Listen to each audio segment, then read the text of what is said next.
Ito naman si Lacson. Talaga kahit kailan talagang pasaway ito eh. Sinabi na nga ng saligang batas. Hindi dahil sinabi ni Escudero. Kaya nga, di ba, tanong sa akin ng isang anchor eh. Ikaw ba sumasang-ayon kay Escudero na 16 lang ang botong kailangan? Sabi ko, hindi ako sumasang-ayon. Sumasang-ayon siya sa akin dahil nauna ako sa kanya, matagal ko nang sinasabi yan. At hindi ako nagsasabi noon. At hindi rin siya nagsasabi noon. Ang nagsasabing 16 ang kailangan na yung konstitusyon na kailangan 16 ang boto, 2/3 noong lahat ng mga senador.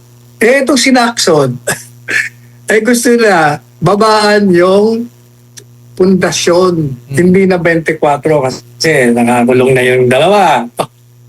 Kaya kailangan babaan na rin. Hindi na dapat 16. Kaya gusto nila, gawin na lang 12, 14. Basta gusto nila babaan kasi nahihirapan sila doon sa 16. Eh, gaya po ng paulit-ulit na natin sinabi sa programa natin. 3 lamang ang kalakaran kung paano mo mababawasan yung 24. Number 1, mamamatay ang senador. Number 2, tatanggalin ang senador, in-expel. Number 3, kung siya ay nagbitiw sa tungkulin bilang senador. So pag yung 3 kalakaran na yun nangyari sa sa sino man sa mga senador, eh mababawasan yung 24. O kaya yung 2/3 mo, mababago na. Pero dahil hindi naman, nakakulong lang, pero nandiyan pa siya, eh 24 pa rin. Eh itong si Lacson gusto niya talaga i-convict si Inday nga.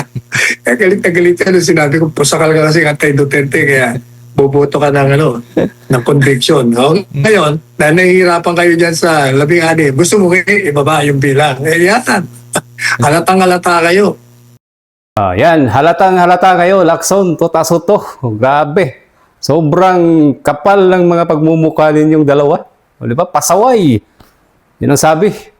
Pusakal na anti-Duterte. Talagang gusto po nilang makonvict si VP Sara, mga kababayan. Ang problema lang nila, hindi po nila makuha yung 16. Kaya hinahanapan na po nila ng paraan. Lahat gagawin. Bend the law, bend the constitution. Lahat kaya nilang gawin yan. O, di ba? Grabe. Dati, ayaw nila na makialam yung Supreme Court sa impeachment sa Senado. Ngayon, tagilid sila. Gusto na nila na ang Supreme Court desisyonan itong threshold ng impeachment na 2/3 mga kababayan kasi hindi daw malinaw yung 16. Grabe talaga mga utak ng mga taong ito. O, di ba? Ganon kalala. Itong si Soto at Lacson, mga kababayan. Ito, pakinggan po ninyo mga kababayan. Ito, mas malinaw ito. Mas malinaw na paliwanag kung bakit napaka-ipokrito ng dalawang ito, mga kababayan. Ito, pakinggan po ninyo. Ito na, naglabasan na ang mga so-called legal experts.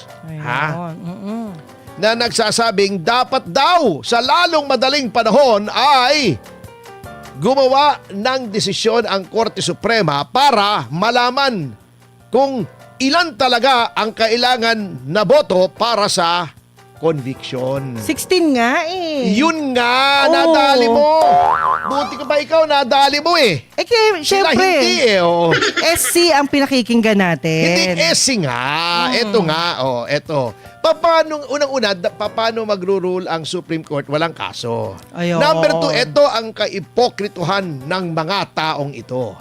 Na ngayon ay nagsasabing dapat mag-rule ang Senate. Di ba noong ang Senate, ang Supreme Court. Supreme Court, okay. Di ba noong nag-rule ang Supreme Court, ang ingay-ingay nito mga taong ito, sabi, hindi, the Senate is the sole authority para sa impeachment. Oh, syempre Diba? sila lang. Hindi, yun ang Oo. sinasabi nila. Opo. Hindi dapat mangialam ang Supreme Court. Yes, Huwag nyo kami sabi pakikialam. Pag sinabi namin dito, yun na. Yun na. Di ba? Oh. Bakit pinakikialam nyo kami? Bla bla bla, bla bla bla. Itong si Acheche. Ano sinasabi? Kaya mas magaling pa daw yung first year. Achichi, kilala ko yan mga kababayan. Yan po si Soto. Kung hindi ninyo alam, si Achichi. Kino-question ni Achichi mga kababayan ang naging ruling ng Supreme Court dati. Okay? pinapalagan po niya na itong Supreme Court, mga abogado po ito, matitinik na abogado, tapos si Tota Soto, walang legal background sa One Bull University lang nag-graduate ito. Pero pagdating sa mga ruling, talagang sobrang galing ng taong ito, mga kababayan. Malakas ang tama sa ulo. O, di ba? Ganun po yan. Your student and unit sa House rules kaya pwede daw hindi sundin ang desisyon ng Supreme Court, di ba? Oh, grabe naman Sabi, kayo. di ba? Oo. Oh, di ba? Bakit? Sila na ba may-ari ng Pilipinas? Hindi kaya nga. Oh, di ba kung ano na sinasabi nila, bakit nangingialam ang Supreme Court? Why? Dahil, sinabi nila yon dahil laban sa kanila yung desisyon ng Supreme Court. Okay, ngayon, yung Senado, uy, ang aga naman. Happy 1,000 live viewers Thank po. you, guys. Thank you for Salamat watching. sa panonood at pakikinig. Opo. Ngayon, nagruling ang Senado. Okay. Nagruling ang Senado. Di ba? Kasasabi ko Opo. lang, noong nagruling ang Supreme Court, sabi ng Senado, ng mga maraming senador, huwag nyo kami pakikialaman. Bakit Oo. nyo kami pinakikialaman? Ayun. Ngayon, nagruling ang presiding officer na ang kailangan ay 16. Oh, Di ba? Yun naman pala. Nagruling. Opo. Oo. Dahil hindi pabor sa kanila yung ruling ni Chis Escudero, Oh. sinasabi naman nila ngayon, Supreme Court, pakialaman nyo kami! Ano ba yan? Ay, grabe na kayo. Ano ba talaga? ganyan? Ang Senado ba ay hindi dapat pakialaman ng Supreme Court o ang Senado ay dapat Dapat makialam. ang Supreme Court ay dapat makialam sa Senado? Oh.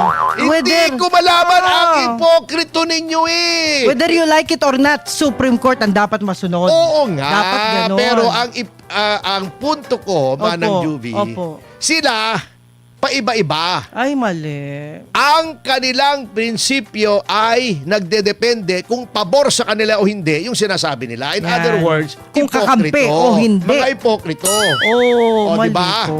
Opo. O, pagka hindi pabor sa kanila ang Supreme Court, sasabihin nila, huwag kayong makialam. Okay, makialam. Pagka yung ruling ng Senado ay hindi pabor sa kanila, sinasabi Makialam nila, kayo. makialam kayo. Ano ba talaga, kuya?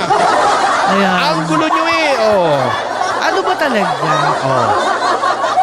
Eh yun ang ruling ninyo. Di ba sabi nyo, pag nag-rule ang Senado, dapat walang makikialam. Kanilang Oh. pagdating sa impeachment. O, di ba? Sinabi nyo, sinabi ni Luistro, sinabi ni De Lima, sinabi ng kung sino-sinong ulalo. O, di ba? Grabe. O. Grabe naman kayo, mga ma'am, sir. Oh. Ngayon, hindi kayo pabor doon sa 16 kasi natatakot kayo, hindi nyo kayang abutin yung 16. O, Oh. sasabihin nyo, Supreme Court, makialam kayo! Ay nako, booking na booking kayo. Parang gusto nyo ng dagdag bawas ah. Kasi ang sinabi nga ni Escudero, base sa Article 11 ng 1987 Constitution, ito, balikan na naman natin to. Opo. Na sinasabing, no person shall be convicted without the concurrence of 2/3 of all. Lahat. O lahat. Yan. Ano ba anong bahagi ng all ang hindi nyo naintindihan? Yung A, yung L o yung L? Ha? Ayan. A-L-L. All. All, lahat. Oh, the 2/3 All is the equal. members of the Senate, Aha. ang interpretasyon ni Senate Presiding Officer Chis Escudero ay lahat, the full Lahat. complement of 24 senators. Bakit? Yun. Sapagkat all the members of the Senate ay ilan? 16. Hindi. Alin ba? Ikaw Alin naman. ba? All the members. Members 24. 24. O talaga. Oh, hindi, kalang nasa 2/3 tayo. Okay, sige. All the members ay 24. 24, yes. 2/3 ng Ng 24 ay 16. Yun ang ibig sabihin. Napakalinaw. Yun. Oh. Napakalinaw, Lacson, Tito Soto. Grabe naman kayo. Sobrang kapal na inyong mga pagmumukha. Bend the Constitution. Grabe, wala. Lumaganap na po talaga mga kababayan mula noong nagpahayag ang isang lukulukong senador na nagsasabi na sometimes we have to bend the law. Ngayon lumaganap na, papunta na sa bend the Constitution. Ganun po kalala mga kababayan kapag hindi natuldukan ang bend the law. O diba? Dapat mag-public apology itong si Tokmol mga kababayan, itong si Erwin Tokmol na nagkamali siya sa kanyang sinabi. Dapat bawiin ito ni Erwin Tokmol yung sinabi niya na bend the law. Kasi pag hindi, tuloy-tuloy na po yan mga kababayan. Manganganak ng manganganak yan. Kaya lahat na hanggang sa mapunta na tayo sa break the law. O, di ba? Ganun po yan. At sa huli, ang talo, yung mga tao, yung mga Pilipino. Okay?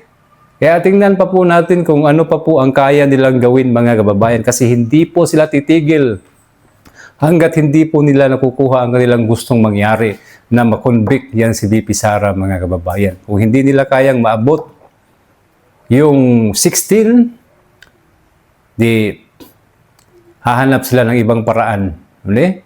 Kung wala nang ibang paraan, pipilitin nilang maabot yung 16. Kasi meron na silang 13, tatlo na lang yung kulang. Di, takutin na lang yung ibang senador para lumipat sa kanila. Ganon yung mga galawan kasi nila eh. Galawang mga... Ay, grabe. Ang lupit. Sobrang lupit sa kakapalan ng muka. Walang awa, walang pakiramdam, walang hiya. Lahat na lang, walang puso. Maitim ang buto. Maitim ang budhi. Grabe, lahat po talaga. Eh,